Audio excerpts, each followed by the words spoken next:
ನಮಸ್ಕಾರ, ನನ್ನ ಹೆಸರು ಸ್ಟೆಫಿನ್ ಅಂತ. ನಾವು ನವದಗೆರೆಯಲ್ಲಿ ಇರ್ತೀವಿ. 15ನೇ ತಾರೀಕಿಗೆ ಸಾಯಂಕಾಲವಾಗ ನಾವು ಸಿದ್ಧಾರ್ ಕಾಲೇಜ್ಲಿಂದ ಹೋಗುತ್ತಿರುವಾಗ ನನ್ನ ಪರ್ಸು ಬಿದ್ದಿನಾಗ 2 ನಿಮಿಷ ಬಾದ್ ಅಣ್ಣವರು ಆಟೋದಾಗಿನ ನೋಡಿ ತಗೊಂಡು ಹೋಗಿದ್ರು. ಅದಕ್ಕೆ ನಾವು ಬೀದರ್ ಪೊಲೀಸ್ ಸ್ಟೇಷನ್ನಲ್ಲಿ ಹೋಗಿ ಕಂಪ್ಲೇಂಟ್ ಬರ್ಸಿದ್ದೀವಿ. ಮತ್ತು ಅವರು ಇಲ್ಲಿ SP ಆಫೀಸ್ಗೆ ಹೋಗಿ CCTV ಕ್ಯಾಮ್ರಾಸ್ಗಳು ಚೆಕ್ ಮಾಡ್ರಿ ಅಂತ ಅಂದಿದ್ರು.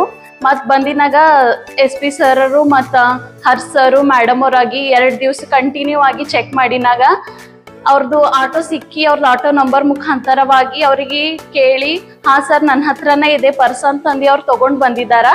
ಅದ್ರ ಕಡೆಯಿಂದ ನನ್ನ ಫೋನು, ನಂದು ಬಂಗಾರ ಜುಮ್ಕಗಳು, ಕ್ಯಾಶು ಮತ್ತು ATM ಕಾರ್ಡು ಅದ್ರಾಗ ಏನಿತ್ತು ಎಲ್ಲ ತಂದು ಕೊಟ್ಟಾರ. ಬೀದರ್ ಪೊಲೀಸ್ ಅವರಿಗೂ ಮತ್ತು SP ಸರರಿಗೂ, ಹರ್ಷ್ ಸರರಿಗೂ, ಮೇಡಮ್ ಅವರಿಗೂ ಎಲ್ಲರಿಗೂ ಧನ್ಯವಾದಗಳು. Thank you.